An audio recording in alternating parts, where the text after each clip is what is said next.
इस वीडियो की मदद से मैं एक पॉइंट क्लियर करना चाहता हूं, और वो लोग जिन्हें ये लगता है कि किसान जो डिमांड कर रहे हैं वो बहुत ही अनफेयर है, उन्हें ये समझाना चाहता हूं कि किसान जो मांग रहे हैं वो एकदम ही सही है, और इसमें देश का कोई 10 लाख करोड़ का नुकसान नहीं होगा।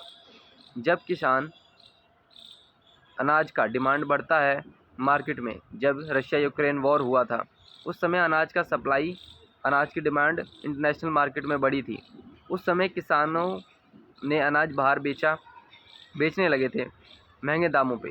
उस पर सरकार ने रोक लगा दी कि नहीं, तुम अनाज को एक्सपोर्ट नहीं कर सकते हो, क्योंकि अगर अनाज सारा बाहर जाएगा महंगे दामों पे तो इंडिया में कम हो जाएगा, जिसकी वजह से इंडिया में दाम बढ़ जाएंगे। अब क्यों कि जब इंडिया में दाम बढ़ेंगे इसलिए तुमने माल रोक लिया, किसानों को प्रॉफिट नहीं होने दिया, इससे किसानों को प्रॉफिट होता। अब जब उनका नुकसान होता है तब तुम कहते हो कि नहीं भैया, हम तुम्हारे साथ नहीं हैं, हमें तुमसे कोई लेना देना नहीं है, तुम्हारा नुकसान हो फ़ायदा हो इससे हमें कोई मतलब नहीं है। जब उनका प्रॉफिट हो रहा है तब तुम उनको मना कर रहे हो कि नहीं तुम नहीं भेजोगे, तुम्हें प्रॉफिट नहीं मिलना चाहिए, और उनका जब लॉस हो तब तुम उनका साथ नहीं दोगे। क्या ये फेयर है?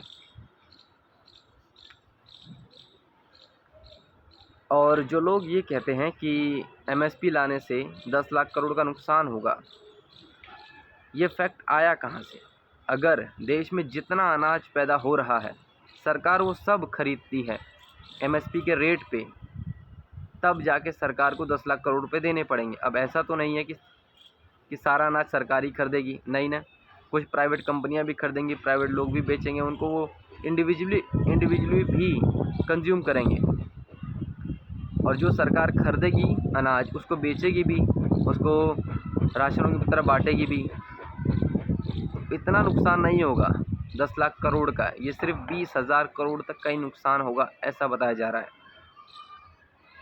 माचुद की बैटरी।